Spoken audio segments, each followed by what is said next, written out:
Check. 1, 2, 3. The D-Brief. This is the D-Brief. Go. Your guide to Detroit. Your guide to Detroit's arts and entertainment scene. This is the D-Brief. Hello and welcome to the Debrief, your podcast for Detroit concerts, comedy, plays, food, drink, and more for Tuesday, February 26th, 2019. I'm your co-host. My name is Seth Ressler. I'm Becky Scarcello. And here's the way it works. If you've never listened to the podcast before, I am new to Detroit. And I'm the native. Yeah, so you explain how everything works and everything I need to know. I have a few things I need to teach you this week. Yeah, there's a lot. I'm still figuring it all out. Here's what we've got on today's show. Greg Russell, the movie guy who does all these celebrity interviews. Big weekend for him because of the Oscars. So we'll ask him what he thought about, because there's a lot of controversy surrounding this year's Oscar picks. A lot of sort of 2 steps forward, 1 step back. You know what I mean? Exactly. I'm going to tell you about downtown getting a new unique beach coming this weekend. Yeah, speaking of controversy, there's a Quattro de Mayo pub crawl that is already running into some trouble.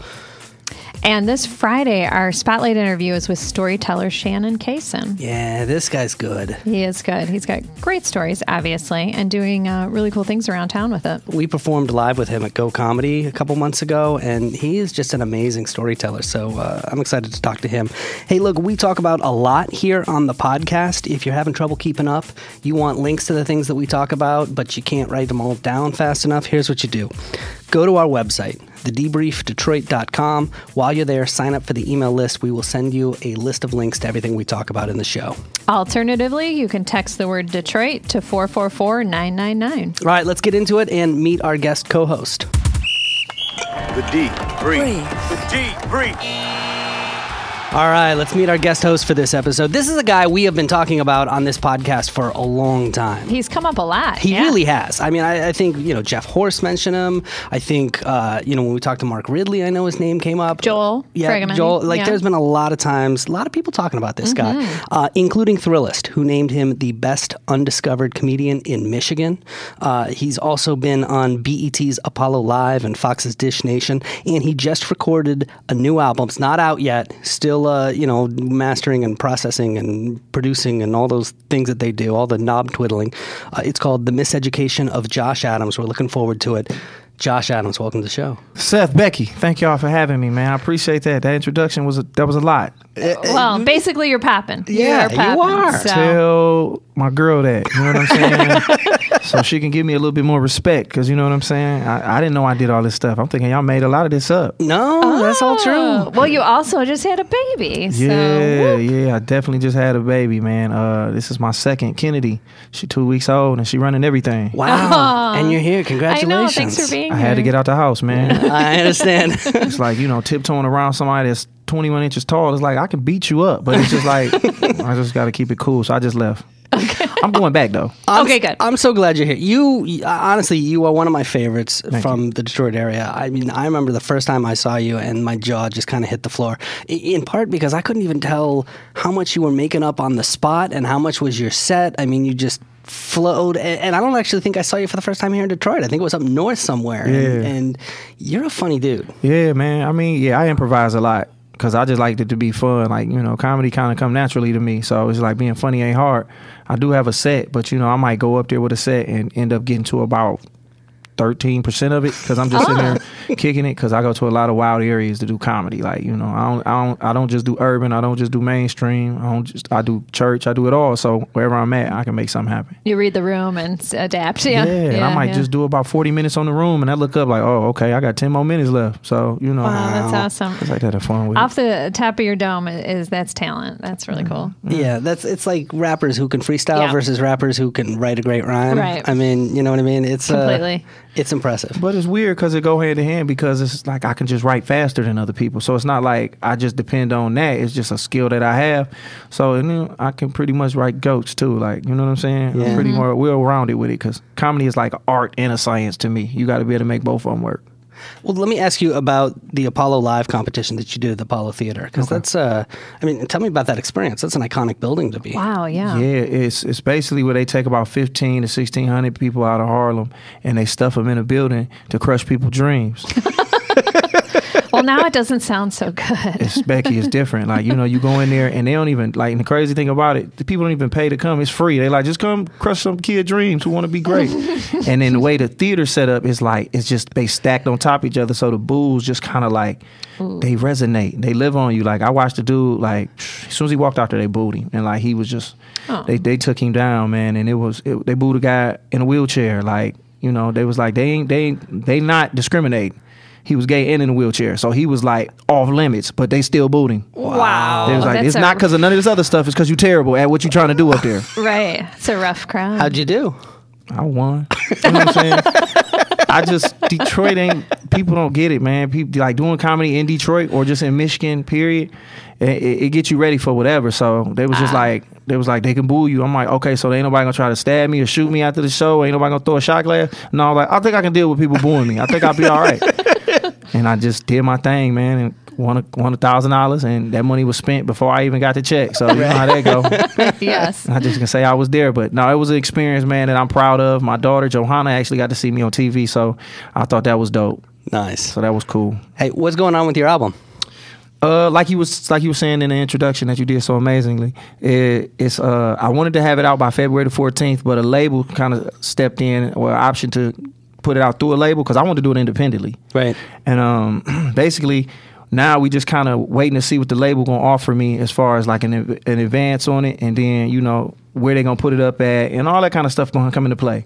Like what streaming sites they gonna put it up on, and if that work out, we gonna put it out. But right now it's just a waiting game, so I ain't waiting no longer. So it's gonna be out by March. Nice. Hopefully. So it was fun, man. I wish y'all would have came out, man. I sold out 3 shows at Trixie's in Hamtramck, and man, I'm proud of this project. You know what I'm saying? Like, I finally got a body of work that I'm like, all right, cool. I'm gonna put this out in the world, gonna really receive this the way it's supposed to be. It's like you say, it's me improvising a lot. And I was always nervous about how that would translate to an audience outside of, like, to the people who's there. This is the greatest experience on the planet because they there. This show is for them. But usually that kind of show don't translate well in the third person. Somebody else listening like, I don't understand what's happening, but I think we did a good job of capturing what it's like to see me do comedy. So when you do 3 shows, do you record them and then choose bits and pieces, especially with you where you're improvising so much? Yeah, I recorded all of it. So it's just like, all right, I could easily just use one of them shows. Right. But it was like, no, I'm going to take this piece, take that piece, because it was literally me going up there like, every show going to be different, and I'm just going to take the best of whatever. And what I don't use, I'm probably going to use the rest of it for my special that I'm going to record this in the fall. Nice. I'm going to do something like, this album, The Miseducation, is all audio. So, but we got enough background footage where I might do a documentary on it, because I think people should see how I put it together. But the album, but basically what's after that is going to be my special, which is going to be, you can see the audio and I'm not the audio, but see the video. So this is my mixtape, basically. I understand. Yeah. I feel like you're the kind of guy where you could actually, because you riff so much, you're like the Grateful Dead. People could go and you could record a set and just like print them and sell them to people like right at the end as they're walking out the door. Yeah. People told me that, and I should do that, Seth. And that's the thing that white people do that we don't. Like, y'all can monetize on stuff amazing. I never even thought about that. Like, I should just record this set and sell it right now. I might start doing that. You should. Yeah. Hey, if people want to see you, where can they? If you want to see me, you can follow me on Instagram, and you can find out where I'm at. Josh Adams with 3 Z's, JoshAdamszz. But I also host a comedy night the second Tuesday of the month at the Marble Bar that I've been doing with my guy Kid Clever. It's called Going Up Tuesday. So I just bring out some of the funniest comedians in the city or in the state, and sometimes I dig deep in my pockets, and I have some of my friends from out of town come kick it with me. So, you know, that's where you can see me at. And then just anywhere. Like, I'm performing all over, man. If you look for me, I'm probably going to be there. If it's comedy involved, I'm going to be in the building. Cool. And you got a podcast as well? Definitely, the Josh Adams Podcast. I listened to so much podcasts that it was like, man, I think this would be fun. So I got with my guy Kari Fraser over there at Detroit's different studios, and he gave me my own podcast. So I just be on there talking crazy. Nice. That's the kind of podcast we like. Yeah, absolutely. I gotta have y'all on, man. Get Becky and Seth out there to come kick it with me. I would love it. Yeah. We're game. We need to take him out on town and show him some stuff, man. Yeah. I know. Yes, you do. He tries. He gets out. I do okay. But not as much as he should. You been to King of Diamonds yet? No. Okay, we'll talk about that. Look at Marvin. Marvin looked up and laughed. Marvin don't know I'm on that tip. Come on, Dame, you can go too. Marvin's our intern over there. All right, well, look, cool. We're glad you're here. Hang out, have a good time, and thanks for joining us on the show. Bet. When we get paid? Next week. Checks in the mail. Bet. can't get enough. This is the Deep Freak. Subscribe on Apple Podcasts or wherever you find your favorite shows. Becky, let's talk about what's going on in music news. Sure. Well, time flies. It is already the 20th anniversary of Eminem's Slim Shady LP. I can't believe it's been 20 years.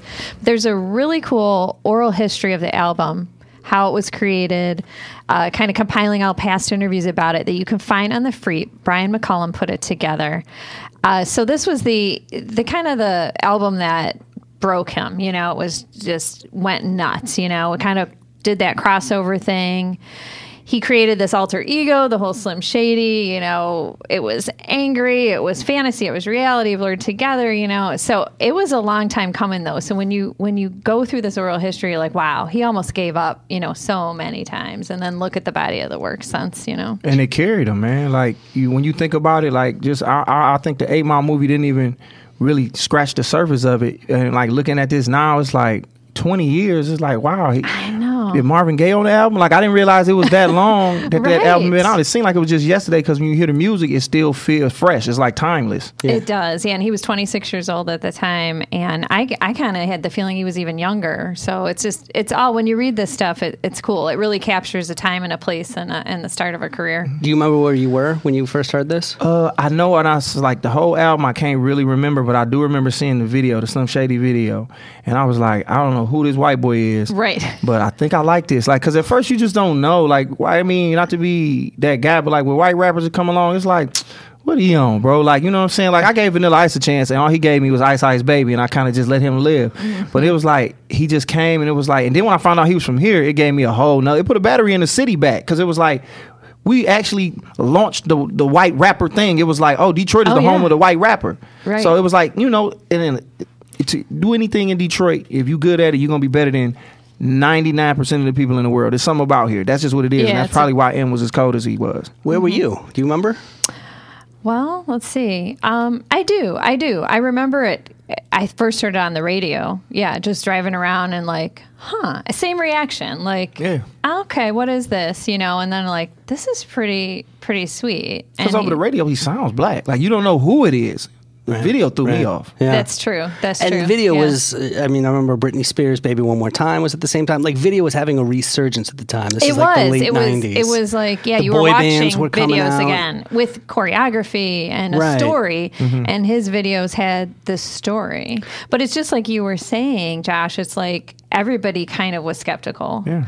So that's the story. I mean, he had CDs in the back of his car driving to LA just to get some hip hop stations to play it. Were y'all aware of him before he blew up here? Like, I mean, on this album, nobody, right? Well, no, but so I remember I was working at a radio station, an alternative rock radio station in Providence, Rhode Island. I was the music director, and they were working this to alternative rock at the time. Yeah, it was the crossover thing. Right. You know, and I honestly, I think it was because he was a white guy. And so I think so too, for sure, because the sound isn't. Right. And so they were working it hard, and alternative rock played Eminem, I think even before hip hop radio played him. They did. That's what kind of you can see if you see this free piece. And, you know, Mark and Jeff Bass, his producers here in Detroit, they really believed in him. I mean, they took out second mortgages on their house. Yeah. They like got money from all kinds of crazy places to, you know, because they really believed in him. But you would go to radio conferences and you would see these name tags where the promo items that said, "Hi, my name is," and then Slim Shady. Yeah. Oh, that's changed. Yeah,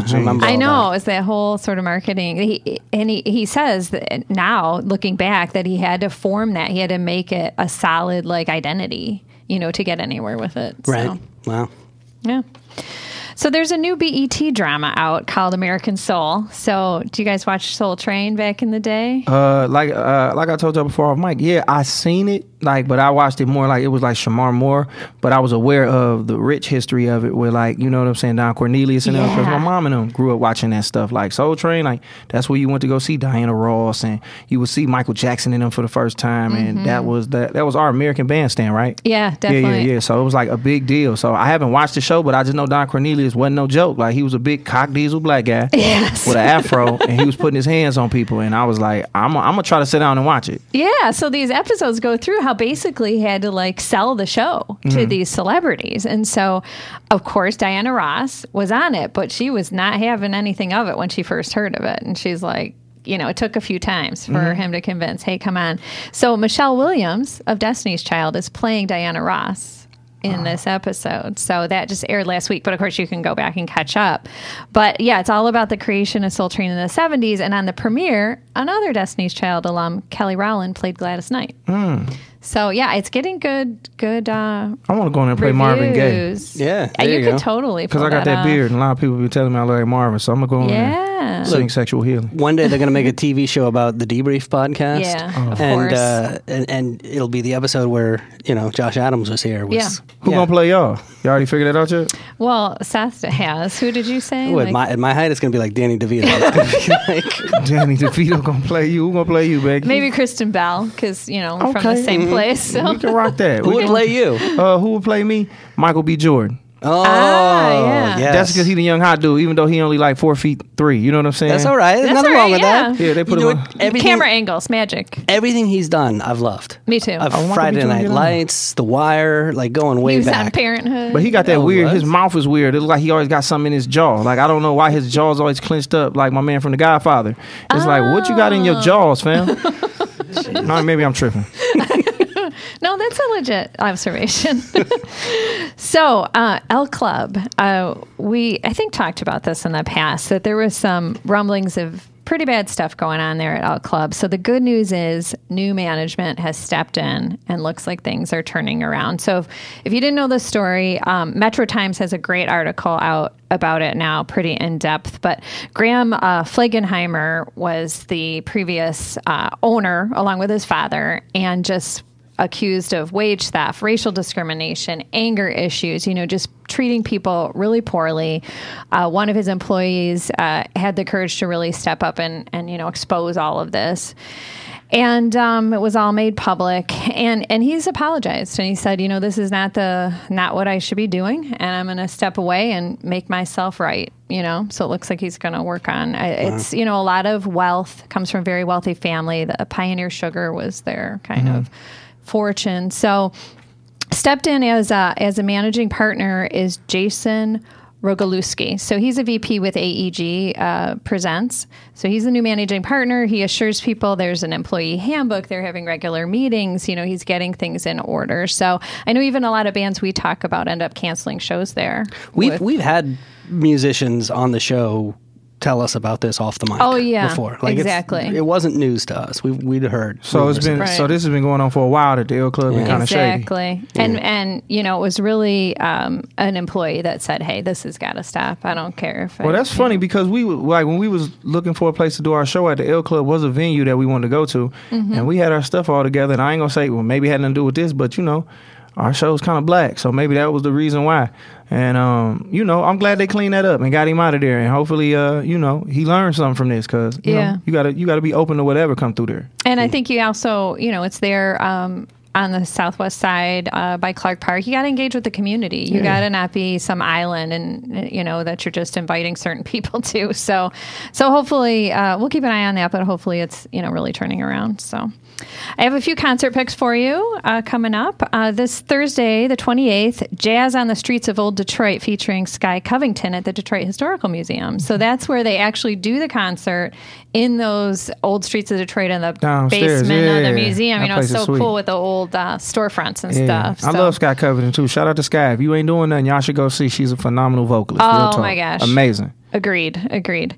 So also on Thursday, there's a fundraiser called Dangerous Days, a performance tribute to Sinead O'Connor. The Detroit Theater Collective puts it together. It's a bunch of local musicians and performers paying homage to Sinead O'Connor's work, and it's all voluntary, so whatever you want to pay, but 20% of the proceeds go to the Ruth Ellis Center for LGBT Youth, and that's going to be at the Gaelic League Irish American Club there in Corktown. On Friday, March 1st, Jacob Banks is at the Majestic. He's an awesome soul singer. Michael Bublé at LCA. And Andrew McMahon is going to be at the Fillmore. I'm a huge Andrew McMahon fan. I have been throughout his entire career. So this is a guy who he was in Something Corporate. Oh, yeah. He was in Jack's Mannequin, and now he's in Andrew McMahon and The Wilderness on his own. I was the first music director. I was in Seattle at the time to put his music on the radio. Oh, no way. Yeah, and I remember Or I remember meeting him earlier on and asking him if he would play my wedding. And he said, yeah, sure. And he said, who are you marrying? And I didn't have anybody I was marrying. And you're still not married. I'm still not married. Well, maybe you should. I'm hoping the offer still exists. You was out in Seattle? Yeah, I was out in Are you Seattle. familiar with Alan Stone? No. Alan Stone, just a soul singer out of there. Dope guy. I thought you might have been. It was a while ago. It was 18 years ago. It was, no. Okay, yeah, not long after Pearl Jam. Yeah. Right. So on Saturday, March 2nd, another Detroit legend, Thornetta Davis, she'll be at the Token Lounge in Westland. You got James Blake at Royal Oak Music Theater and the National Arab Orchestra, A Night of Tarab at Music Hall. Cool. Downtown is getting a new beach, and we're going to tell you all about it next. Action. This is the Deep Brief. All right, Becky, Josh, every episode or so, we like to have one of our regulars call in. They've got an area of expertise. They tell us about something that they know a lot more about than we do. And of course, over the weekend, we had the Oscars. Biggest movie event there is of the year. So we had to check in with our movie expert, Greg Russell, who you can catch on Live on the D on Channel 4. He's also on WJR AM 760. He also hosts the Movie Show Plus, which is on Channel 20 and 38. Greg, how are you? Doing well. Happy day after Oscars to all of you. Yeah, no kidding, right? What do you do the day after Oscars? Do you decompress? I do. Because yesterday morning I was up starting at 6 a.m. for a couple of hours on various radio stations here and across the country. So it's like, okay. And, it's amazing, though, with the way things turned out. There were some, of course, everybody got right. Then some, it's like, wow, that was unique. Like the surprise loss of Glenn Close for Best Actress. I'm sure there was a few predictions that you had that were surprises in the end. Right. I mean, because like you said, I said Glenn Close. And then for the best supporting on both sides, actor and actress, those were pretty much a lot. You knew that it was going to be Mahershala Ali and Regina King, both well-deserved. And for, like you said, best actress, I'm having in my mind is Glenn Close. And then when they called Olivia Colman, which I actually did like her performance a lot in The Favorite. Oh. And just her speech alone made it worth, I know, that was the best speech, So humble. Yeah. So, Greg, let me ask you something, because it feels like the last couple of years, just with the country being politically charged, that the Oscars have reflected everything that's been going on. I mean, 2 years ago, it felt like the Me Too Oscars. This year, it felt like race was an undercurrent in sort of the whole proceeding. I mean, is that your take, too? Yeah, I mean, like you said, it had to be the largest night ever for, African-American wins, for on a night. I think out of any of the other Oscars, plus winning in categories that had never been touched before. We talked off Mike about Becky, the costume designer. It was like, wow, that was great. And then the music and all the other different things. And I think one of the things that the Oscars does like to do, is, especially now, they try to show, hey, we're inclusive. We, look out for everyone. Even though it did finally take Spike Lee after 95 years, he got his Oscar. Yeah. His was a great speech as well. Yeah. Well, he kind of got to win if you win purple. You know what I'm saying? If you wear all purple somewhere, you got to get something. Especially with a hat. Yeah, the hat topped it off. Right. It's tribute to Prince. There you go. So Spike Lee won, finally, after all these years. But I've also heard some backlash against Green Book taking Best Picture. In part, I'm actually hearing a lot of comparisons to 2004's Crash, which was another film that kind of glossed over race in sort of a Hollywoodized version. Yeah. So what's your take on that? I like you said, I heard the same thing too. And, there was even, people were going after each other like on social media about it. And it's like, well, the one thing is it's a true story. So it's not like, that it was completely all made up. I mean, of course there are parts that are made up, in a script like that. But it's based off of a true story. And the guy who wrote it and produced it did this because that was his father. So he wanted to, get the dad's story out there. And like I said, just two of the best actors, Mahershala Ali and Viggo Mortensen. And, it's one of those where, some people are saying that the story is, oh, here it is again. Here's the white guy who comes on to save the black guy and, what have you. But it was just a whole interesting story, and sometimes, you have to even think about the period. I mean, we're talking, what, the 1950s, wasn't that it, I believe? And things, were completely different than they are now. And so, just sometimes we just have to try and put ourselves in that perspective. And also look at the performance, because something else I always tell people, it's a movie. Don't blow a gasket over, something that you watched once and you'll probably never watch again. Exactly. None of my favorite movies ever won an Oscar, period. What's up there on the top of your list? The 5 Heartbeats, the Michael Jackson Story, American Dream. None of these movies that I like ever win Oscars. So it's like I'm never gonna watch The Green Book ever again. You know what I'm saying after this? Right. Yeah. I hear you. So, one of the reasons a lot of people might have watched the Oscars would have been Kevin Hart hosting. But of course that fell apart. Yeah, Alexa hosted it, right? Yeah. Right. How did it work without a host? I mean, what were your feelings on that, Greg? I actually, in the beginning you're thinking, okay, how's this going to be? I think it was one of the smoothest running Oscars we've seen in a long time. I agree. I agree. Everything just moved so quickly, and we didn't have to worry about, a host trying to make people laugh, And if they didn't get it, then they're going to stand there until the music plays. So, no, I thought this was great. And then, to start out with the 3 comedians who came on stage, that helped break the ice. And, it just moved along smoothly. So they may have started a trend, because also even with the group that I'm in, the BFCA, the Broadcast Film Critics Association, our award show is the Critics' Choice Awards.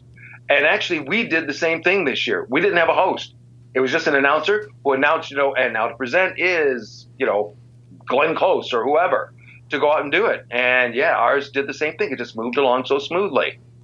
I mean, this is one of the hardest gigs out there, right? I mean, there are more people who are talented, funny people who have failed hosting an award show on television. I mean, David Letterman bombed. I mean... the last really great one I remember is Billy Crystal, and that was ages ago. Right. So it's kind of a losing proposition. I hear it's kind of hard, though, because it's a real stuffy event, and everybody's kind of there because this is their Super Bowl. So it's like everybody's not really there for that. Right. Yeah. I think it cut out a lot of BS, honestly. So do you expect more of that then?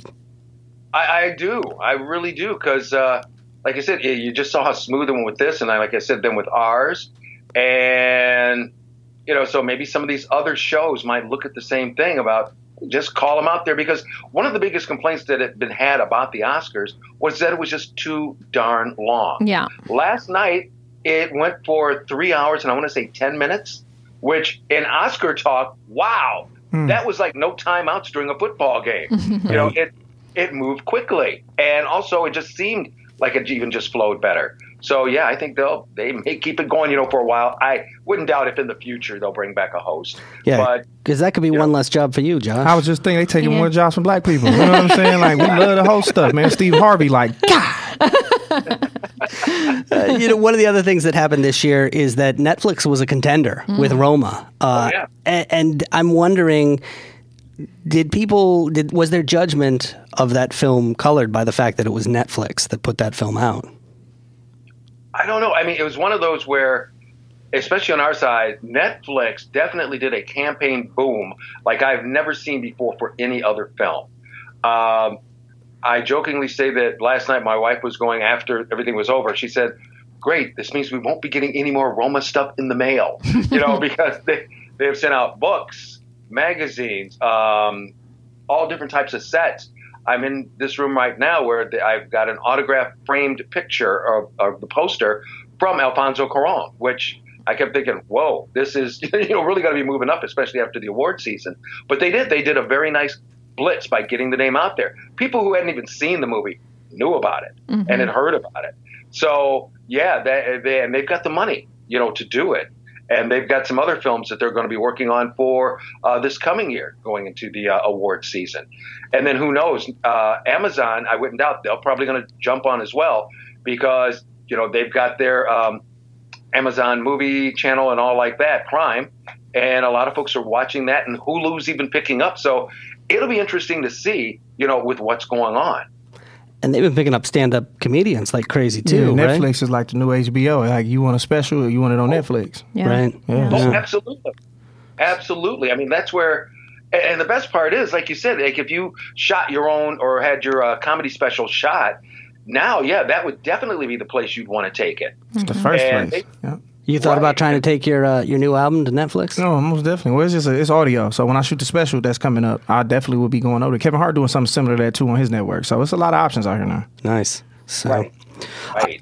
Greg, I want to ask about one last thing because there was a Detroit thing that happened here, which is that Peter Farrelly was up on stage, not for the Best Picture speech, for one of the other speeches that he won during the evening, and he gave what seemed like an impromptu shout out to Shinola. In which he said, thank you to Shinola for saving Detroit. Mm-hmm. And that didn't go over so well back here in the city of Detroit. Among other people, Aaron Foley, who we just had on the podcast last week, wrote a big article for theneighborhoods.org saying, look, Shinola did not save Detroit. Right. I'm curious what your take on that controversy is. I'm happy to say that Shinola put out, an announcement today, even mentioning the fact, no. Detroit, didn't save them, but Detroit helped make them. They did not come in as the savior, to build the city and all like that, or at least, the way it came across that way. But no, they, came out with a statement that helped diffuse it. And the one problem, that I get sometimes, and you guys might have it too, if when you travel across the country, is that there are still people out there who haven't picked up a newspaper since 1995. Mm-hmm. And they're still under the impression that Detroit is this, devastated, dirty, dumpy city that no one wants to go to. And people are afraid of everything and blah, blah, blah, blah, blah. And I remember a couple of years back when the movie Detroit came out, a lot of my friends who do junkets where we travel all over the country and around the world, they had the junket here. They got to Detroit. I took them on a tour. We walked around downtown and different things, and they're just going, oh, my God. If you had told me, I would have never believed that I was in Detroit. They were going, this place is beautiful. There's so much to do. There's looking at all the people. And, that's what we've kind of got to, figure out ways to get more things like that out, not only to people here in our community, but around the world. Because as I had mentioned to a friend earlier today, I don't care what city you go to in the United States or anywhere really in the world. Yes, there are slums. There are bad areas. There's no such thing as Heaven Town where nothing is bad. So instead of always dwelling on that part when you're trying to sell your city, show some of the other good things that are going on, like what you guys always do, on your show. I love it also, like when I see posts that you guys do on social media about the different things going on around town. And, that's something we've got to get out there where Detroit doesn't need the saving. Right. And we don't need outside people to, swoop in. It's like we're all working on the city, especially the people that have stayed here all along. And not one company could possibly save it anyway. I mean, what about the schools? What about the neighborhoods? I mean, they make lovely products.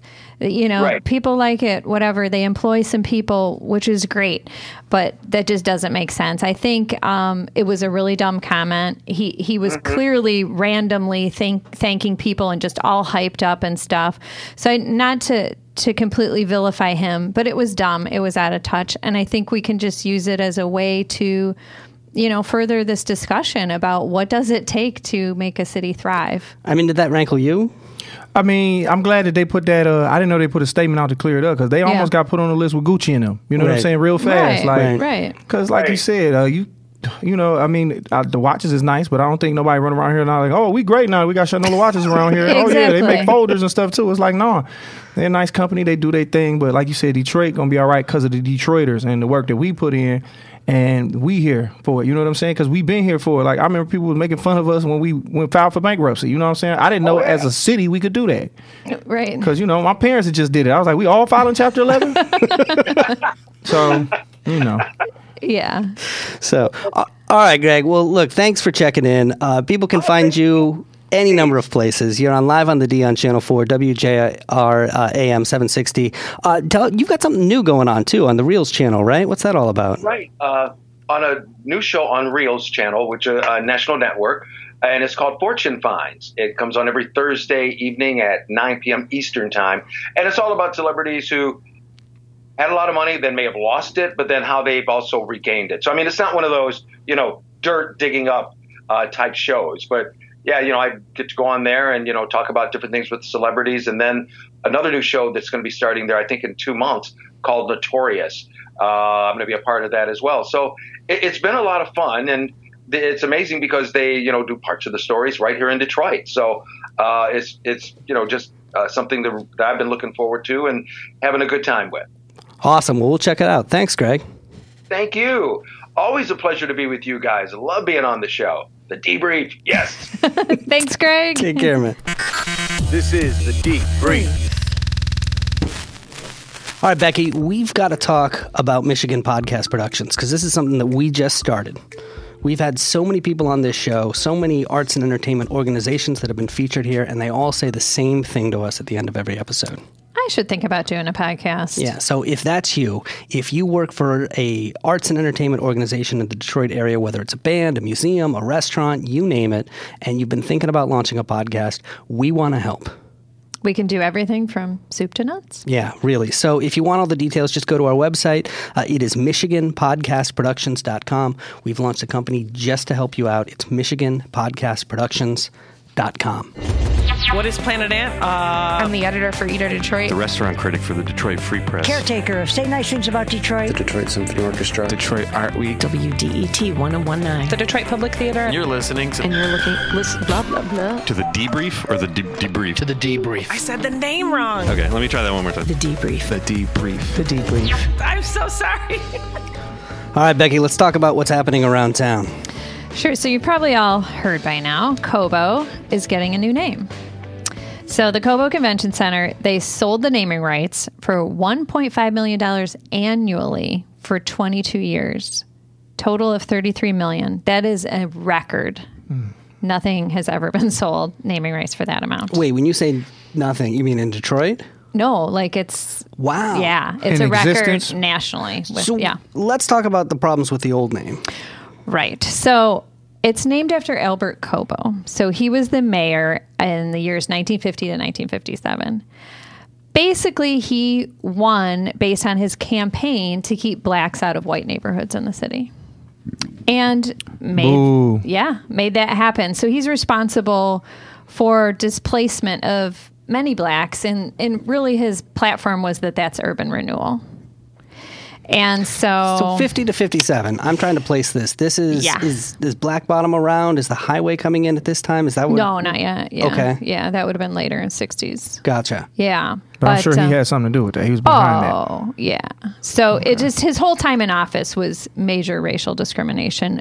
No question. Like, it's not an opinion. So here's my question.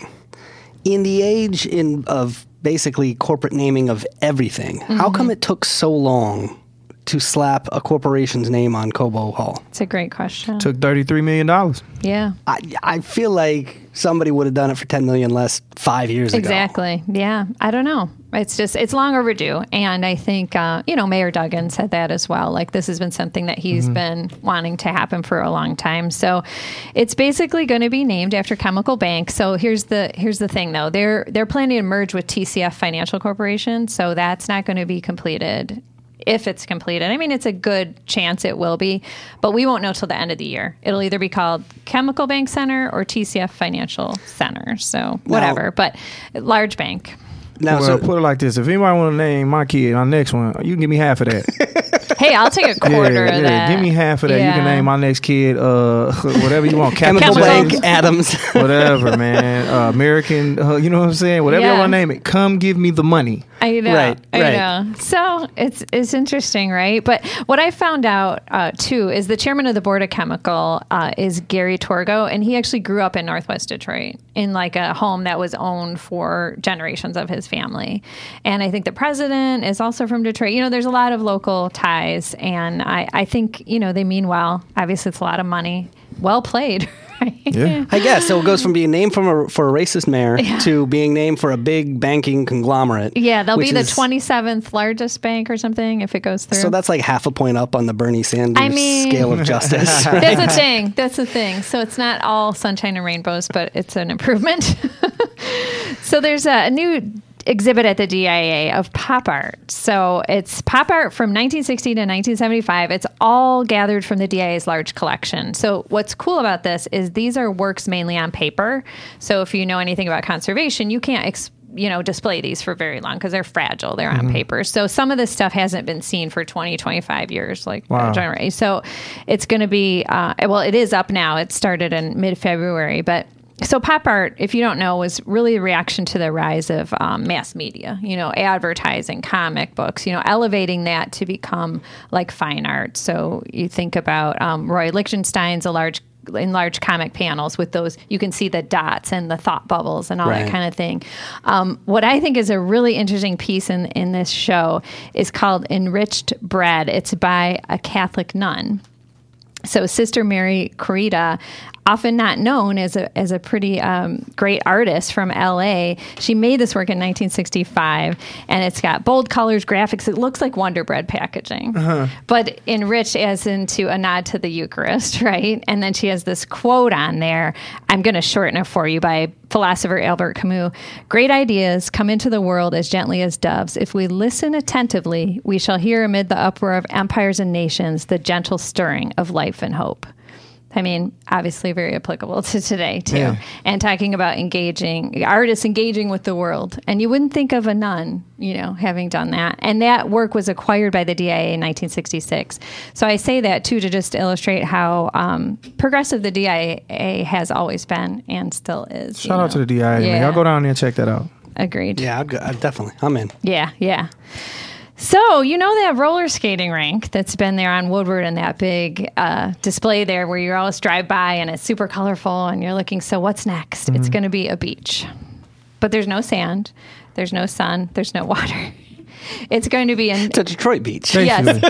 Entirely monochromatic. Everything in there is the color white. See, now I feel weird even saying everything is white because all white. All we're talking about is racially charged stories. Sound like Cobo put that beach together. I know. I want a beach all white balls. So let's just say it's literally just the color, okay? But I'll call Spike Lee. I know.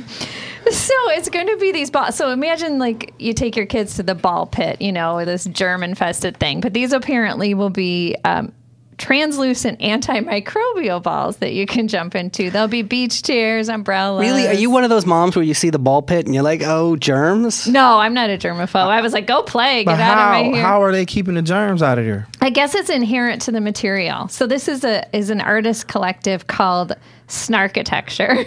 Snarkitecture out of New York, okay? And so they've put this in other places, and I guess they know what they're doing. And it's free, and everybody can jump in and enjoy it. So curated by Library Street Collective. How long is it going to be? Is it going to be open 24 hours? I don't think 24 hours. Okay. I think there's set hours, but it opens March 1st. So I can jump in that ball pit and just hold my breath for a long time, and then they be closed, and then I can just be in there. Yeah, skinny you should dipping totally in do that. In the white balls. That's my statement. A black man naked in a bunch of white balls downtown in the middle of the city. That's pop art. That's a new version of Night at the Museum, Josh Adams style. Yeah. So yeah, March 1st through April 14th. So got some time. Harlem Globetrotters are coming this weekend on Saturday to LCA. When's somebody gonna beat them? We talk about Golden State and they monopoly. It's like who gonna beat the Harlem Globetrotters? I feel like it's fixed. Do you think? I'm so sick of them winning all the time. Me too. All right, we're gonna do shout outs in just a moment. Welcome to the Detroit's arts and entertainment scene. All right, I feel like this is the episode where everybody gets offended. Oh my gosh, I know. And there's been a lot of problems that are legitimate that have been highlighted, and some other things too. This is one where I'm not so sure, so I wanted to ask you guys. I saw this. There's been a big backlash for a tacos and tequila pub crawl that's planned for May 4th here in Greektown. It's put together by organizers who are out of New York City. They're called Bar Crawl Live. And they did a bunch of social media promotion, had white women posing with sombreros and fake mustaches. This did not go over on social media. Wow. Yeah. This is the cultural appropriation critique. Sure. Including criticism from Representative Rashida Tlaib and Detroit City Council member Raquel Castaneda Lopez. Bar Crawl Live issued a statement of explanation, said that they were changing the ads and asking for input. I did notice a magic word that was missing from that statement. What? Sorry or apologize or... Oh, it wasn't an apology. They just changed their take on it. It was a recognition that they had done something wrong and that they needed to do it better. The thing that really struck me there is that they said that they did not realize that there was a Mexican town in Detroit and that they'd never actually heard of a Mexican town before, hadn't encountered it, because they do these things all over the country. Well, don't come here if you ain't really do the due diligence. You know what I'm saying? And I'm cool with them putting mustaches and sombreros on white women as long as they can be deported too. You know what I'm saying? They come over here like, oh, okay, you Mexican? No, this is no. You got a mustache and a sombrero? Come on, get on the side of this wall. We finna build. So if you want to do that, pull it like that. If you want the privilege, you get the drawbacks too. But let me ask about these holidays. I mean, you've got Cinco de Mayo, you've got St. Patrick's Day, which obviously is about the Irish. You've got things like Chinese New Year, which sometimes gets celebrated outside of Chinese communities. Are these a problem?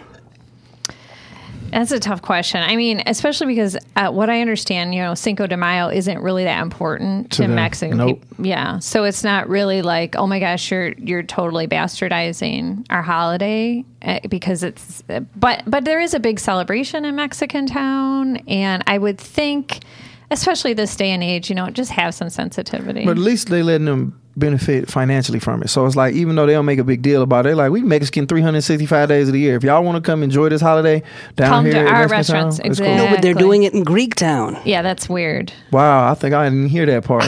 Yeah, I didn't hear that. I didn't either. So they didn't know there was Mexican town. They didn't do anything about that, and they just said, "Oh, hey, Greek town's a part of Detroit. We want to party in." Then no, canceling it. Then flat out. So I want to make a confession. I want to come clean right now. You just in case. No, but just in you case. Have a mustache. I run for Congress or something one day. All right, if you go back and look at my college yearbook photos, you will not find any photos of me in blackface. Okay, those photos don't exist. But you might find photos of me celebrating Cinco de Mayo or celebrating actually same Chinese New Year, you know what I mean, well, ain't no St. Patrick's Day.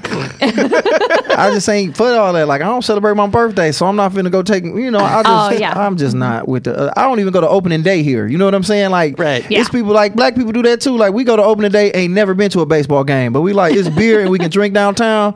They down there. They don't know who Miggy Cabrera is. They just go. Yeah. So we all do it. So at the end of the day, just if you gonna do something, if you're gonna appropriate somebody's stuff, at least do a better job of. You know what I'm saying? Don't go to Greek town. Go to Mexican town and do it. Right.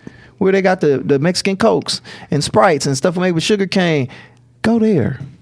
Fair enough. Yeah. I'm on board with that. I agree. This is the Detroit. This is the debrief. All right, there it is. Your first show with us, Josh. Man, well I done. had fun, man. I appreciate that. And hopefully the direct deposit hits soon because You've already spent paperwork in. Damien looking like he getting real money over there. So Damien, I want the amount of money Damien getting over there. That's a black name for a white guy. I didn't know that. Oh, we can give you the same amount of money we give Damon. Cool. Yeah. That's fair. No problem. You can have the same salary Becky gets. Yeah, cool. Don't play, willing. man. I'm with it, man, because I will sue y'all for working this comp. I will fall leaving out here. Look, a couple of things. We've got a mobile app. You can download all of our episodes. Plus, you get bonus content in there as well. So whether you're on an iPhone or an Android phone, we've got that. You can also hear us on your Amazon Echo. Just say, Alexa, enable the Debrief podcast. And on Friday's episode, we have storyteller Shannon Kaysen from The Moth and Snap Judgment. You're going to want to check that out. Let's do shout-outs. Josh, we always like to have people give a shout-out to folks around town, just something that they thought that was cool that happened in the last week. Becky, we will start with you. What do you got? Well, so I know we've already talked about the DAA, but it's such a fantastic place with so many amazing things going on. And Friday nights they do Friday Night Live and they stay open late. And this past Friday was crazy. So they did an arrangement of music in tribute to Jay Dilla, featuring musicians from Rebirth. They were insanely good. It was so good. And this is a free event, but normally I go to these and, it fills the room. But this was lines out the door of the DIA, like just crazy popular. The museum full of people just listening to this great music, and I just thought it was awesome. And the DIA and their staff did just a great job, and the musicians were off the hook. So good. Nice. What about you, Josh? Anybody you want to give a shout out to? I want to shout out the Baltimore Gallery. I just found out it's an art gallery and it's a venue where they do a lot of the arts there, like, you know what I'm saying, concerts, poetry, comedy shows. And they do something there called Sound Off Sundays that I'm at a lot. And they actually closing down because Phil, what I just found out is he's stepping away to focus on his art. And they're going to be open till about June. So I want everybody that can hear this, go down there and see how great that place was. A lot of great artists went in there. I'm talking about, as far as, like I said, painting, singers, comedians. Y'all need to go down there to Sound Off Sundays and support that. It's hosted by my boy, Ken Brass. Where is that? It's Baltimore. It's on the Baltimore Gallery, 314 East Baltimore, Detroit, Michigan. It's in the Milwaukee Junction area. Right off of Woodward, right? Yeah, well, a few blocks off of Woodward. Yeah, by the train tracks. And Phil Simpson, he's just done a great job with that place. Shout out to Phil. Yeah, he's awesome. Very cool. Hey, I finally made it down to the Belt. I hadn't been there for a while. It's been about a year since I've been down there. There's a lot going on, even in the middle of winter. Happening. Yep. So I went to Standby and had a fantastic drink called Flip Tricks. Okay. I like drinks with egg in them, so that they're a little the egg frothy. white or Like I mean, he's like, what's wrong with you people? You training to fight Ivan Drago? Like, why are you drinking eggs? No, this is the fluffy version. It's just the egg white all whipped up in some creamy stuff. It was a foo-foo drink. Yeah. I'm not gonna lie. It's like with alcohol, right? Right. Yes. I don't know which of these is alcohol though. Siesta, Leguas, Anejo, Muscovada, Fig Miso. Like I don't even know what these ingredients are. Rainwater Madeira, Aleppo pepper, mole, pineapple, nag. All that was in That's there. Jaeger and egg. That's all you've been drinking. Jaeger. Yeah, that was. They cheating you, bro. They just said that. I will say though, I was in there and you're looking around and it looks like Royal Oak in there. As far as the clientele. As far as the clientele. Well, in there. welcome to a lot of places downtown Detroit. So that was an interesting take on it. I know. And then we headed over to Deluxe Flux. Oh, cool. I'm glad you finally I went. finally got in there, saw all the glowing posters and the black lights that everybody's been talking about. I mean, I was there during like senior citizens hours.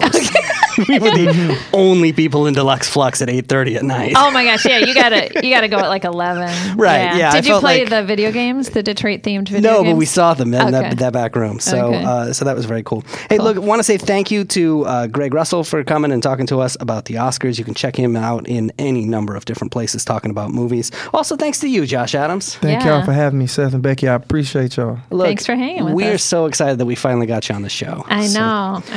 And you'll be back tomorrow. Until then, Detroit's moving. Keep up. The Debrief. Your guide to Detroit's arts and entertainment scene.